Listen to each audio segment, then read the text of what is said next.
আসসালামু আলাইকুম। কমিউনিকেশন অরবিটের পক্ষ থেকে সবাইকে স্বাগতম। আমি ফয়সাল, আপনাদের সাথে আছি জব এক্সামের জন্য যে কোশ্চেনগুলো আসে সেগুলো নিয়ে আলোচনা করার জন্য। আজকে আমরা আলোচনা করব বিটিআরসির যে জব এক্সামের কোশ্চেনগুলো হয় সেই কোশ্চেন সম্পর্কে আপনাদের কাছে কিছু ধারণা তুলে ধরার জন্য। তো এই কোশ্চেনটা ছিল 2022 সালে, সেটা কম্বাইন্ড কোশ্চেন ছিল। কম্বাইন্ড কোশ্চেনটা পরীক্ষাটা হয়েছিল মিস্টে। তো কোশ্চেনটার 6 জনের পোস্ট ছিল। তো আমরা আস্তে আস্তে কোশ্চেনগুলো দেখার চেষ্টা করি। তো কম্বাইন্ড কোশ্চেনের মধ্যে প্রথম কোশ্চেনটা আমাদের ছিল হলো হাই পাস ফিল্টার এবং ব্যান্ড পাস ফিল্টার এর ফ্রিকোয়েন্সি কার্ভ অঙ্কন করো। তো হাই পাস ফিল্টার বলতে কী বোঝায়? হাই পাস ফিল্টার বলতে আমাদের যে ফ্রিকোয়েন্সিগুলো দৈনিক ব্যবহার করা হয় সেই ফ্রিকোয়েন্সিগুলোর মধ্যে আমরা যখন অ্যান্টেনা ব্যবহার করি, অ্যান্টেনার কোন ফ্রিকোয়েন্সিগুলো গ্রহণ করবে সেই ফ্রিকোয়েন্সিগুলোকে ফিল্টার করার জন্য হাই পাস ফিল্টার ব্যবহার করা হয় থাকে। হাই পাস বলতে আমি একটা নির্দিষ্ট ফ্রিকোয়েন্সি দিয়ে দিব, দেখা গেলো 70 কিলো হার্টজ, এর উপরের ফ্রিকোয়েন্সিগুলো আমি রিসিভ করবো, বাকি ফ্রিকোয়েন্সিগুলো আমার প্রয়োজন নেই, তখন হাই পাস ফিল্টারটা আমাদের প্রয়োজন হয়। তাই হাই পাস ফিল্টারের আমাদের যে কার্ভটা আছে সেই কার্ভটা আমাদের সামনে এখানে আছে, এই কার্ভটা আমরা অঙ্কন করে দিলে হয়ে যায়। আর ব্যান্ড পাস ফিল্টার, এখানে আমাদের ব্যান্ড পাস ফিল্টার বলতে কি বোঝায়? ব্যান্ড পাস ফিল্টার বলতে বোঝায় হলো আমাদের নির্দিষ্ট ফ্রিকোয়েন্সিকে আমি গ্রহণ করব, বাকি ফ্রিকোয়েন্সিগুলোকে আমি ছেড়ে দিব। যেমন আমাদের রেডিওতে ব্যবহার করা হয় তাকে নির্দিষ্ট ফ্রিকোয়েন্সিতে যখন ব্রডকাস্ট করবো ওই নির্দিষ্ট ফ্রিকোয়েন্সি আমি গ্রহণ করি, বাকি ফ্রিকোয়েন্সিগুলো আমাদের প্রয়োজন নেই, তখন ব্যান্ড পাস ফিল্টারটা ব্যবহার করা হয়। তাই ব্যান্ড পাস ফিল্টারের ফ্রিকোয়েন্সি কার্ভ এটা আমাদের নিয়ে এখানে হাই একটা পজিশন, লো আর একটা পজিশন, দুইটার মধ্যে একটা লিমিট দেওয়া আছে, সেই লিমিট অনুসারে সে ফ্রিকোয়েন্সি গ্রহণ করবে। আশা করি আমরা বুঝতে পারছি। পরের কোশ্চেনটা যদি আমরা যাই, পরের কোশ্চেনটা হলো গিয়ে সংক্ষেপে বর্ণনা করো জিএসএম, সিডিএমএ, বয়েব এবং জিপিএস এই এই চারটা সম্পর্কে বর্ণনা করার জন্য মার্ক ছিল এখানে হলো আমাদের 2 মার্ক করে। তো কোশ্চেনটা আমাদের প্রথমে যদি আমরা জিএসএম সম্পর্কে জানি, জিএসএমটা আসলে মোবাইলের সেলুলার টেকনোলজি। এই সেলুলার টেকনোলজিতে আমাদের শুরু হয় 1980 সালে। তো এর কমিউনিকেশন সম্পর্কে আপনারা অনেক কিছু থিওরি জানতে পারবেন। আমি সাধারণত বেসিকটা দেখেন জিএসএম সার্কিট ব্লক ডায়াগ্রাম। এই ব্লক ডায়াগ্রামের মধ্যে আমাদের কিভাবে কাজটা করতেছে, একটা মোবাইল কি করতেছে, একটা সিগন্যাল তৈরি করতেছে, সিগন্যালটা তৈরি করে একটা টাওয়ারে পাঠাইতেছে, সে টাওয়ারে কীভাবে পাঠাইতেছে, সে রেডিও ওয়েভ আকারে পাঠাইতেছে। এই টাওয়ারটা যখন সিগন্যালটা রিসিভ করে আমাদের সিগন্যালটা, সে কী করে একটা এমএসসি অফিসে পাঠাইতেছে যেটা আমাদের মোবাইলগুলোকে কন্ট্রোল করে। তো এমএসসি অফিসে যখন আমার এই সিগন্যালটা যায়, সিগন্যালটা যাওয়ার পরে সে চিন্তা করে এই সিগন্যালটা আমার কোথায় যাবে, সে কোথায় যাবে সে সিগন্যালটা ডিসিশন ঠিক করে সে গ্রাহকের এরিয়াতে পাঠায় দেয়। সেটা হইতে পারে আমাদের দেশের ভিতরে, সেটা হতে পারে আমাদের বাইরে, সেটা হতে পারে কেবলের মাধ্যমে, সেটা হতে পারে ওয়্যারের মাধ্যমে, সেটা আমাদের এমএসসি ডিসিশন নিয়ে পাঠায় দেয়। এই যে পুরো প্রসেসটা, এই প্রসেসটাকে বলা হইতেছে জিএসএম। আশা করি আমরা বুঝতে পারছি। আমরা যদি পরেরটাতে যাই, পরেরটা হলো আমাদের CDMA, code division multiple access. তো এই কোড ডিভিশন মাল্টিপল অ্যাক্সেস হলো আমাদের একটা টাওয়ারে যখন আমরা একটা সিগন্যাল পাঠাই, মোবাইল থেকে টাওয়ারে পাঠাই, টাওয়ার থেকে মোবাইলে পাঠাই, তখন আমাদের সিগন্যালটা যে পাঠাবো একসাথে অনেক গ্রাহক যদি পাঠাই, দেখা গেলো আমিও হেলে বললাম, আমার বন্ধুও হেলে বললো, দুইজনের সিগন্যাল এই টাওয়ারের কাছে আসার পরে সে বুঝবে কী করে কোন সিগন্যালটা কার। সেই জন্য আমাদের এই গ্রাহকের সাথে একটা কোড ব্যবহার করা হয়ে থাকে যে তোমাকে আমি সিগন্যাল পাঠানোর সাথে পাঠানোর একটা লিগ্যালিটি দিয়ে দিলাম। তখন সে যখন দুইটা পাঠায় সে বুঝতে পারে যে এই দুইয়ে আমার এই সিগন্যালটা পাঠাইছে, তখন এই টাওয়ার কি করে এমএসসিকে ওই অনুসারে সিগন্যালটা পাঠায় দেয়। তো এইটা হলো আমাদের কোড ডিভিশন মাল্টিপল অ্যাক্সেস। তো আমরা যদি পরের কোশ্চেনটা চাই, সেটা হলো আমাদের voice over internet protocol. Voice over internet protocol বর্তমানে প্রচুর ব্যবহার হইতেছে। ভয়েস ওভার ইন্টারনেট প্রটোকল বলতে কি বোঝায়? সাধারণত আমরা মোবাইল ইউজার কি করি, আমরা গ্রামের মানুষ বুঝি না ইন্টারনেট কি, বুঝি না। আবার আমাদের বিদেশে কল করার প্রয়োজন হয়, তো বিদেশে কল করার জন্য বর্তমানে সাধারণত রেট অনেক হয়ে থাকে, 27 টাকা 28 টাকা হয়ে থাকে। কিন্তু আমরা যদি ভয়েস ইন্টারনেট ব্যবহার করি তাহলে আমাদের কল রেট সাধারণত হয়ে যায় 8 থেকে 9 টাকা বা 2-3 টাকা এরকম রেটে হয়ে যায়। তো এটা কিভাবে কাজ করে? এটা হলো ইন্টারনেটের মাধ্যমে কাজ করে। আমার যে সাধারণ নেটওয়ার্কের কলটা আছে, সেলুলার কলটাকে সে ইন্টারনেট ইউজ করে বাইরের দেশে কমিউনিকেশন করে, এটা হলো আমাদের ভয়েস সার্ভিস। ভয়েস সার্ভিসের পরে হচ্ছে আমাদের হলো একটা কোশ্চেন ছিল ল্যান এবং ওয়ানের মধ্যে ডিফারেন্ট লিখতে বলছিল। তো ল্যান এবং ওয়ানের মধ্যে ডিফারেন্ট আপনারা অনেক ভালো জানেন। আমরা সাধারণত আলোচনা করি এখানে লোকাল এরিয়া নেটওয়ার্ক, নির্দিষ্ট লোকাল এরিয়া নিয়ে, একটা বিল্ডিং নিয়ে, একটা বাড়ি নিয়ে, একটা অফিস নিয়ে এগুলো নিয়ে হয়ে থাকে, একটা কলেজ নিয়ে হইতে পারে। তো এটা হলো local area network. World area network কী হয়ে থাকে? ওয়ার্ল্ড ব্যাপী দেখা গেল অনেকগুলা ম্যান মিলিয়ে একটা ওয়ান গঠন করা হয় থাকে, অনেকগুলো ল্যান মিলিয়ে একটা ম্যান গঠন করা হয় থাকে, অনেকগুলো ম্যান নিয়ে একটা ওয়ান গঠন করা হয় থাকে। তো এটা হলো ওয়াইড এরিয়া নেটওয়ার্ক, এটা হলো আমাদের স্মল এরিয়া, এটা হলো লার্জ এরিয়া, এটা হলো ওনারশিপ প্রাইভেট অ্যান্ড পাবলিক। তো এগুলো আমাদের রেঞ্জ আছে, এখানে শর্ট রেঞ্জ আছে, এখানে রেঞ্জ আছে হলো আপ টু 100,000। তো আমরা এগুলো লিখে দিতে পারবো।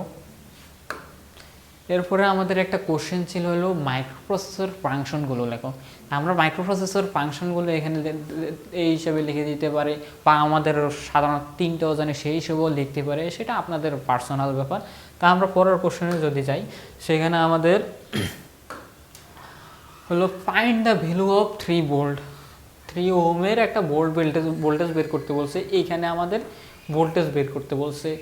তো এই ভোল্টেজটা বের করার জন্য আমাদের কি করতে হবে, এখানে আমরা যদি এখানে সুপার পজিশন করি সেটাও পারবো, এখানে থেভেনিন করলে সেটাও পারবো। তো আমরা এখানে সুপার পজিশনও করবো। সুপার পজিশন করার জন্য আমাদের প্রথমে কি করতে হবে, সুপার পজিশন করার জন্য আমাদের এই যে পথটা আছে এখানে একটা কারেন্ট ডিরেকশন নির্ণয় করতে হবে, দিয়ে দিতে হবে যে এটা আমার আই কারেন্টটা নির্ণয় করব, সেই আই অনুসারে ভোল্টেজ রেজিস্ট্যান্সের সাথে যখন গুণ করে দিব তখন আমাদের ভোল্টেজটা পাওয়া যাবে। তো এখানে আমাদের প্রথমে সুপার পজিশন করার জন্য আই ডিক্লেয়ার করলাম, পরে একটা সোর্স ওপেন করব, পরে আরেকটা সোর্স ওপেন করব, পরে আরেকটা সোর্স ওপেন করব, এভাবে আমাদের ক্যালকুলেশন করলে অ্যান্সারটা পাওয়া যাবে।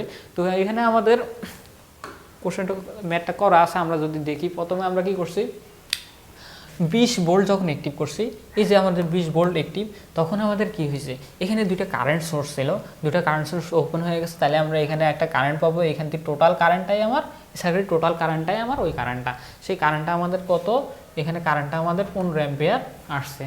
পরে যদি আমরা কি করি 15 অ্যাম্পিয়ার অ্যাক্টিভ করি, 15 অ্যাম্পিয়ার আরেকটা সোর্স আছে নিচের, এখানে যে একটা সোর্স ছিল ওইটাকে যদি আমরা অ্যাক্টিভ করি তাহলে এটা ভোল্টেজ সোর্স শর্ট হয়ে যাবে, কারেন্ট সোর্স ওপেন হয়ে যাবে। সেখান থেকে আমরা ক্যালকুলেশন করে এখানে একটা কারেন্ট পাবো, সেটা হলো এখানে একটা কারেন্ট পাবো I3, ঠিক আছে।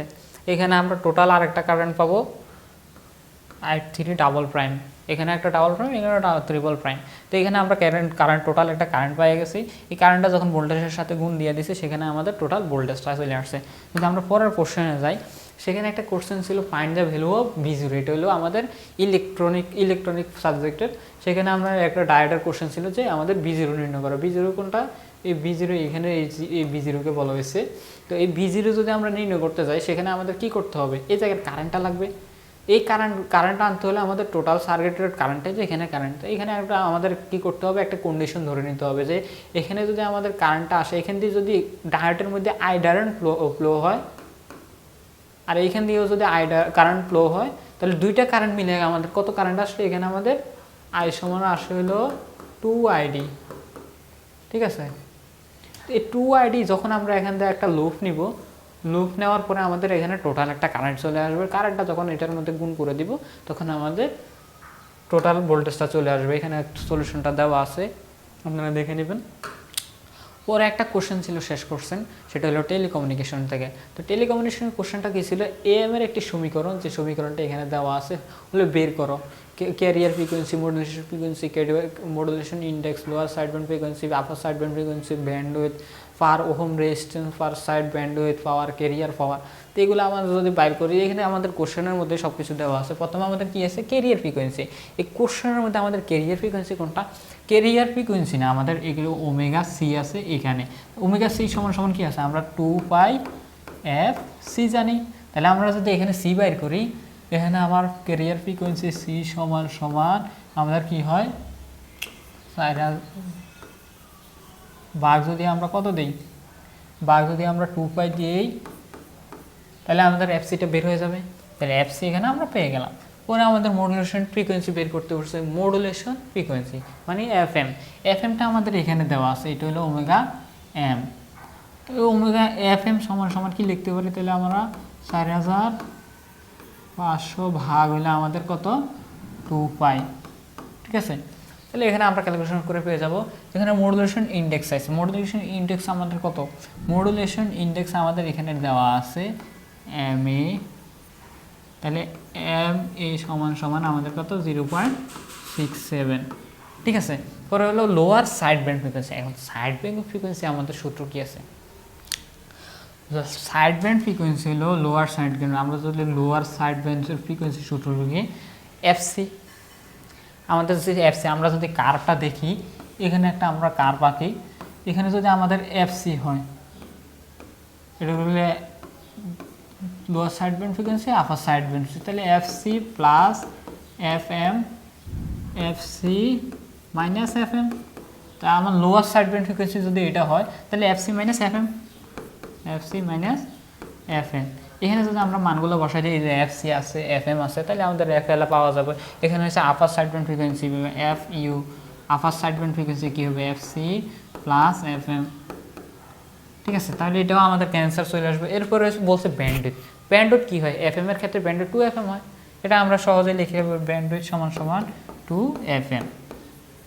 এরপরে বলছে কি per ohm resistance for side band power. তো এখন আমরা যদি পার ব্যান্ডের সূত্রটা লিখি, পার সাইড ব্যান্ড সূত্র আমাদের কেমন, পিএসবি সমান সমান কি, পিএসবি সমান সমান আমাদের PC into M square by 2। M square হলে আমাদের মডুলেশন ইন্ডেক্স, পিসি হলে আমাদের ক্যারিয়ার পাওয়া। তাহলে পিসি সমান সমান কি আছে, পিসি সমান সমান আমাদের রয়েছে আছে বিসি স্কোয়ার বাই 2R। যেহেতু আমাদের পার বলছে সেজন্য আমাদের আর এর মান কত হবে, 1 হবে। তাহলে বিসি আমাদের কত, আমরা যদি বিসির মানটা দেখে আসি, আমাদের বিসিটা হলো,